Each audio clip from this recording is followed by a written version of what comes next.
Biografía completa y detallada de Santo Tomás Moro.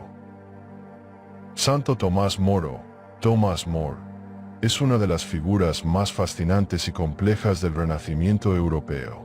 Reconocido como abogado implacable, humanista brillante, escritor satírico, político de Estado y finalmente, mártir de la Iglesia Católica, su vida encarna la tensión eterna entre la lealtad al poder terrenal y la fidelidad a la propia conciencia.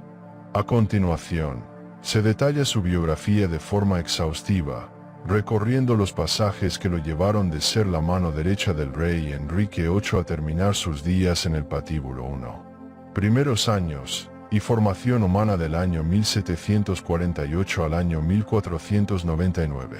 Tomás Moro nació en Milk Street, Londres, el 7 de febrero del año 1478.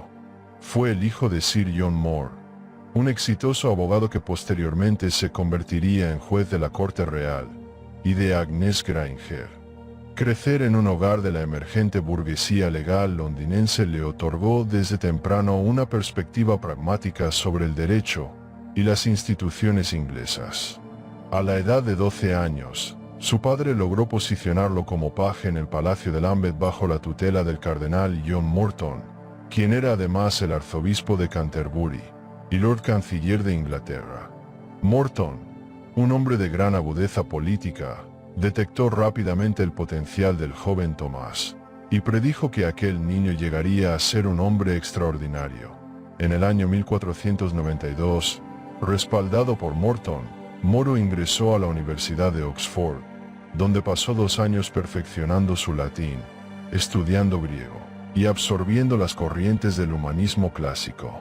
Sin embargo, su padre, temiendo que la literatura apartara a su hijo de una carrera lucrativa, lo obligó a regresar a Londres en el año 1494 para estudiar leyes en Newing, posteriormente, en Lincoln's Inn.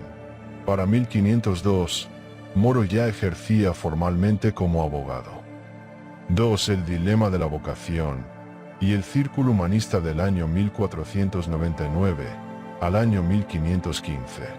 Durante sus primeros años como abogado, Moro experimentó una profunda crisis espiritual. Se mudó cerca del monasterio Cartujo de Londres y participó activamente en la vida monástica. Practicaba el ayuno, la oración comunitaria, y comenzó a utilizar un cilicio, una camisa de pelo de cabra áspera, una práctica de mortificación corporal que mantendría en secreto durante el resto de su vida. Aunque admiraba profundamente la devoción de los monjes, Moro concluyó que su verdadera vocación no era el celibato. Decidió que prefería ser un esposo casto antes que un monje impuro. En el año 1505, se casó con Jane Colt, con quien tuvo 4 hijos: Margaret su adorada, Elizabeth, Cecily y John. Moro rompió los esquemas de la época al educar a sus hijas con el mismo rigor académico que a su hijo varón, logrando que Margaret se convirtiera en una de las eruditas más respetadas de Inglaterra. Tras la prematura muerte de Jane en el año 1511, Moro se casó en segundas nupcias con Alice Middleton, una viuda mayor que él, para asegurar el cuidado de su hogar y de sus hijos. En el plano intelectual, el año 1499 marcó el inicio de su amistad más importante, el encuentro con el filósofo holandés Erasmo de Rotterdam. Juntos se convirtieron en los pilares del humanismo cristiano del norte de Europa. Erasmo escribió su famosa obra Elogio de la locura Encomium Moriae en la casa de Moro, jugando con el apellido de su amigo en el título. Ambos abogaban por una reforma de la Iglesia desde dentro, utilizando la ironía, la educación clásica y el retorno a las escrituras para combatir la corrupción eclesiástica, sin romper la unidad de la fe. 3. El nacimiento de Utopía en el año 1515 y 1516. En el año 1515, Moro fue enviado a Flandes en una misión diplomática comercial en representación de la corona inglesa. Fue durante los meses de espera en Amberes cuando comenzó a escribir su obra cumbre, Utopía, publicada en Lovaina en el año 1516. La palabra inventada por el propio Moro a partir del griego, juega con un doble significado: utopía no lugar y utopía buen lugar. El libro describe, a través del relato del navegante ficticio Rafael Gitlodeo, una isla ideal donde la propiedad privada no existe y los bienes son comunes. Existe una tolerancia religiosa regulada. Tanto hombres como mujeres reciben la misma educación. Se trabaja solo 6 horas al día, dedicando el resto al desarrollo intelectual. A pesar de su aparente tono radical, Utopía era una sátira sofisticada y una crítica feroz a la Europa de su tiempo, marcada por la codicia de los reyes, la pobreza del campesinado y las guerras dinásticas destructivas. La obra consagró a Moro como uno de los intelectuales más brillantes de Occidente. 4. Ascenso político y el servicio a Enrique VIII, del año 1517 al año 1529. A pesar de las reticencias que el propio Moro expone en Utopía sobre el peligro de que los filósofos sirvan a los reyes, el rey Enrique VIII y el cardenal Thomas Wolsey insistieron en sumarlo a la corte. En el año 1517, Moro entró oficialmente al servicio real como consejero y diplomático. Su ascenso dentro de la administración Tudor fue meteórico. Caballero y subtesorero en el año 1521, fue nombrado caballero ser y asumió el cargo de subtesorero de la corona, manejando finanzas públicas. Presidente de la Cámara de los Comunes en el año 1523, elegido speaker orador de los comunes, donde defendió la libertad de expresión de los parlamentarios frente a las presiones del cardenal Wolsey. Canciller del Ducado de Lancaster en el año 1525. Asumió el control administrativo y judicial de una de las regiones más ricas y estratégicas del reino. Durante esta década, la reforma protestante iniciada por Martín Lutero en el año 1517 comenzó a sacudir Europa. Moro, un católico ferviente y ortodoxo, vio en el protestantismo una amenaza directa a la estabilidad social y espiritual de la cristiandad. Colaboró estrechamente con Enrique VIII en la redacción del Tratado de los 7 Sacramentos, lo que le valió al rey el título de defensor de la fe por parte del Papa, y escribió duros tratados teológicos atacando las tesis luteranas.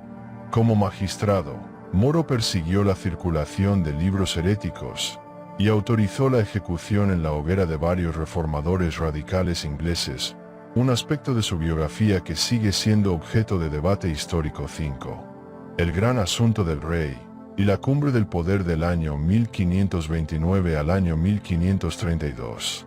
En el año 1529, el cardenal Thomas Wolsey cayó en desgracia al no conseguir que el Papa Clemente VII anulara el matrimonio de Enrique VIII con Catalina de Aragón. El rey necesitaba desesperadamente un heredero varón y deseaba casarse con Ana Bolena. En busca de un hombre de reputación intachable para calmar las tensiones políticas, Enrique VIII nombró a Tomás Moro como Lord Canciller el 25 de octubre del año 1529. Era el primer laico en ocupar el cargo en generaciones. Moro aceptó el cargo con la condición expresa de que el rey no lo involucrara en el gran asunto de su divorcio. Como canciller, Moro reformó el sistema judicial, agilizó los procesos acumulados y combatió la corrupción con una honestidad tan absoluta que se volvió legendaria. Se negaba rotundamente a aceptar los tradicionales regalos o sobornos de los litigantes. Sin embargo, la crisis matrimonial del rey avanzaba hacia una ruptura inevitable con Roma.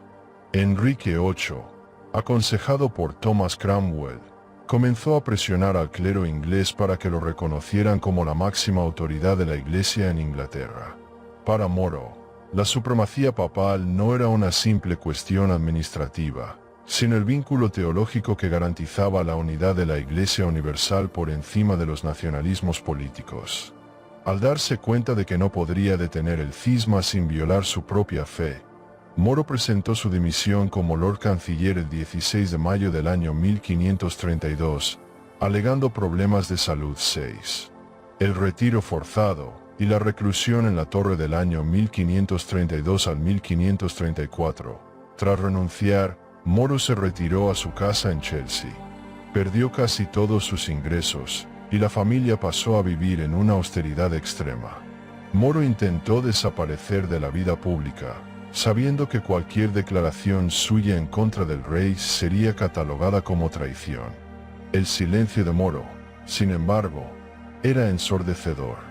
Por ser el intelectual más respetado de Inglaterra, su negativa a aplaudir el nuevo matrimonio del rey con Ana Bolena socavaba la legitimidad de la corona. En 1533, se negó ostensiblemente a asistir a la coronación de Ana Bolena, lo que el rey tomó como una afrenta personal directa. El punto de quiebre definitivo llegó en marzo de 1534 con la promulgación de la Ley de Sucesión. Esta ley obligaba a todos los súbditos notables a jurar que los hijos de Enrique y Ana Bolena eran los herederos legítimos al trono, lo cual Moro estaba dispuesto a aceptar como una decisión civil del Parlamento. Sin embargo, el juramento incluía un preámbulo que rechazaba explícitamente la autoridad del Papa y declaraba nulo el matrimonio con Catalina de Aragón. El 17 de abril de 1534, tras negarse a pronunciar el juramento completo por motivos de conciencia, Moro fue arrestado y encarcelado en la Torre de Londres. 7. Juicio, martirio y posteridad del año 1534 al 1535. Moro pasó más de un año confinado en la torre.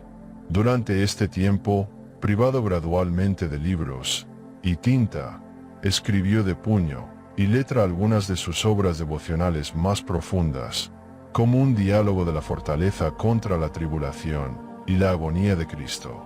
Su hija Margaret lo visitaba con frecuencia, implorándole que cediera y salvara su vida firmando el papel, a lo que Moro respondía con ternura pero con una firmeza inquebrantable: no puedo distorsionar mi conciencia para salvar mi pellejo.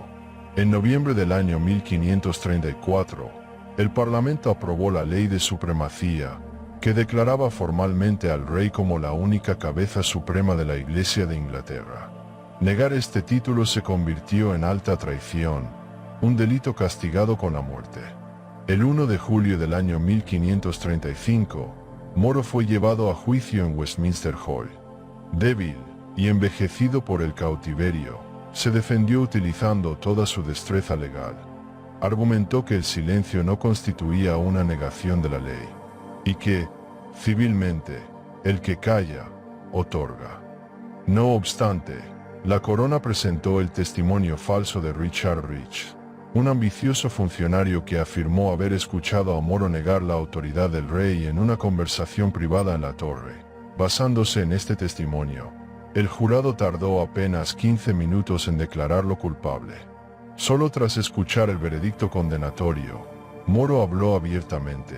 Declaró ante el tribunal que la ley de supremacía era ilegal, pues el Parlamento inglés no tenía derecho a legislar contra la cristiandad unida ni a romper la herencia de los santos de la isla. Las últimas palabras de un hombre de Estado. El 6 de julio de 1535, Tomás Moro fue conducido al cadalso en Tower Hill.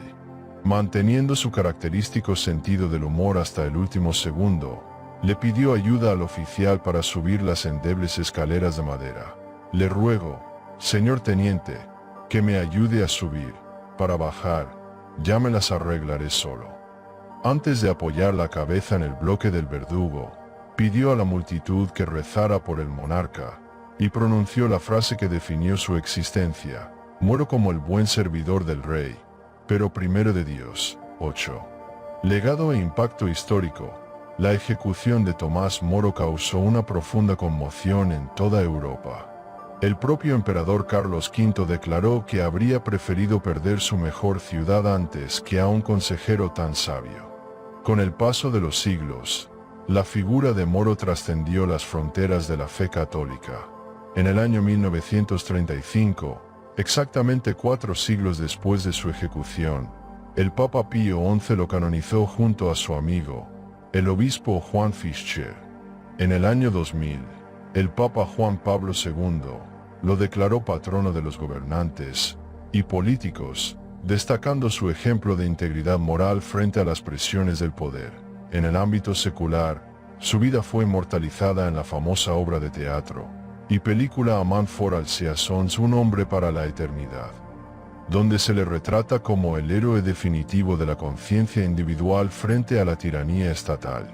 Tomás Moro permanece en la historia universal no como un hombre perfecto, sino como un intelectual que estuvo dispuesto a pagar el precio más alto por no traicionar sus convicciones íntimas, demostrando que la ley del espíritu debe prevalecer sobre la ley de los reyes. Muchas gracias por visitar Biografías de Santos. Gracias por ver este video. Espero que lo que he compartido con ustedes sea de tu agrado y de ayuda. Compártelo con tus familiares y amigos para que el video llegue a más personas. Suscríbete y regálame un me gusta. Toca la campanita para que no te pierdas mis nuevas notificaciones. Recibe la bendición de Dios.